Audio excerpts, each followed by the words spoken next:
တချိန်ကလူတွေကပတ်စံမသုံးခဲ့ဘူး ATM မရှိဘူး bank မရှိဘူး cash ဆိုတာလည်းမရှိတခုခုလိုချင်စံအိမ်နဲ့လဲတယ်နွားနဲ့လဲဒါဆိုဝါစားလို့မရတဲ့ရွှေတုံးက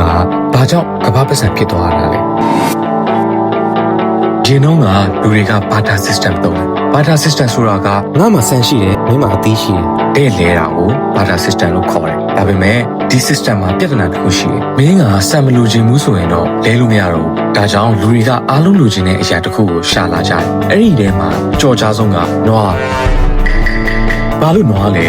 နွားကတန်မိုးရှိတယ်လို့ရတယ်အသားရတယ်လေထုံလို့ရတယ်တားပေါက်တယ်တနည်းအားဖြင့်ပြောရရင်တော့ကိုယ့်ကိုချမ်းသာအောင်လုပ်ပေးမယ်ဆက်တစ်ခုလိုပဲဒါကြောင့်လူတော်တော်များများကနွားကိုပတ်စံအနေနဲ့လက်ခံခဲ့ကြတယ်ဒါပေမဲ့နွားကပြီးပြည့်စုံတဲ့ပတ်စံမဟုတ်ဘူးနော်1 ကီလိုဂရမ်ဆန်ဝယ်ဖို့အတွက်နွားတစ်ကောင်ကိုခွဲပေးမလားတည်သွားခက်တယ်လေဖျားနိုင်တယ်ပေးနိုင်တယ်ခုခံရနိုင်တယ်ရေရှည်အတွက်မကောင်းလူတွေကဒီထက်ပိုပြီးကောင်းတဲ့ပတ်စံကိုလိုလာကြတယ်ပြီးတော့လူတွေရွှေကိုတွေ့သွားတယ်ရွှေကမပြည့်စည်ဘူးတန်ကြီးမတက်ဘူးတစ်တစ်လေးတွေခွဲလို့ရတယ်တဲလို့လွယ်တယ်ရှားတယ်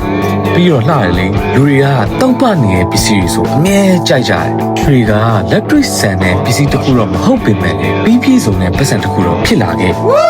ဒါပေမဲ့စဉ်းစားကြည့်ရွှေဆိုတာစားလို့မရဘူးအိမ်တွေစောက်လို့မရဘူးအသက်တွေမကဲဒါဆိုလူတွေကဘာလို့ရွှေတွေကြောင့်စစ်တွေဖြစ်နေရလဲနိုင်ငံတွေပြက်နေရလဲဆုံးဖြတ်သိချင်ရင်ဖတ်တူမှာဆက်လက်ဆောင်ကြည့်ပေးကြပါဦးနော်